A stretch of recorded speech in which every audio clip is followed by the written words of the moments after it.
Informasi komoditas di mana harga sebagian besar komoditas cenderung tertekan di awal perdagangan pekan ini. Kondisi politik yang terdampak kebijakan zero COVID-19 di China yang merupakan importir terbesar komoditas diproyeksikan akan membuat permintaan akan turun. Suhu di kawasan Eropa diperkirakan akan mulai menurun drastis pada 2 pekan mendatang. Kondisi tersebut diproyeksi akan menopang pergerakan harga batubara. Kenaikan permintaan batubara bahkan sudah dilaporkan Inggris dan Jerman. Dilansir dari berbagai sumber, Inggris mengimpor batubara sebanyak 560 ribu ton pada Oktober 2022. Jumlah tersebut naik 93% dibandingkan periode yang sama tahun lalu. Secara keseluruhan, total impor batubara Inggris menembus 5,5 juta pada Januari hingga Oktober 2022. Jumlah tersebut sudah melewati total impor seluruh tahun 2021 4,6 juta ton. Terkait dengan kondisi ini, sejumlah analis memprediksikan harga batubara akan tetap berada di kisaran 330 hingga 350 dolar Amerika per ton pada pekan ini. Sebagai catatan, pada perdagangan Jumat pekan lalu, harga batubara kontrak Desember di pasar AS Newcastle tercatat di 360,8 dolar Amerika per ton, menguat 1,16%.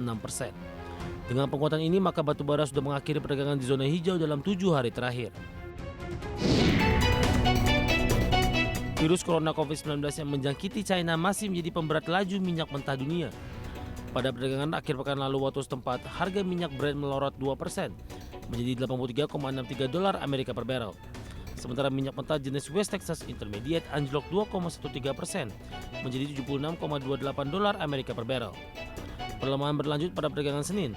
Harga minyak mentah Brent turun 2,6% di 81,47 dolar Amerika setelah menyentuh ke 81,16 dolar Amerika pada awal sesi dan merupakan level terendah sejak 11 Januari. Sementara harga minyak WTI turun 2,7% menjadi 74,20 dolar Amerika per barrel. Sebelumnya sempat jatuh ke 73,82 dolar Amerika per barrel, terendah sejak 27 Desember 2021. Sebuah catatan dari ANZ menunjukkan strategi tersebut mulai memukul permintaan bahan bakar sekitar 1 juta barrel per hari lebih rendah dari rata-rata. Selain itu, harga minyak juga melandai setelah negara-negara kelompok G7 dikabarkan telah sepakat mengenai pembatasan harga minyak mentah Rusia. Sikap hati-hati pelaku pasar dalam menyikapi perkembangan China terlihat dalam pergerakan emas hari ini. Pada perdagangan Senin pagi menjelang siang, harga emas dunia di pasar spot berada di 1.756,8 dolar Amerika per troy ounce. Harga emas nyaris tidak bergerak dan hanya naik sangat tipis 0,003%. Dalam sepekan, harga emas masih melandai 1,1% secara point to point. Kondisi perpolitikan China tengah memanas menyusul banyaknya aksi protes menentang kebijakan COVID-19. Pelaku pasar emas pun kini menunggu langkah apa yang diambil pemerintah China untuk mengatasi gejolak tersebut. Hal ini berkaitan dengan China merupakan konsumen dan importir terbesar emas. Selain itu, investor juga menunggu sinyal lebih kuat mengenai kebijakan moneter di Amerika Serikat. Gubernur The Fed Jerome Powell akan berpidato mengenai kebijakan moneter dan tenaga kerja di Hutchins Center Rabu pekan ini. Berbagai sumber untuk IDX Channel.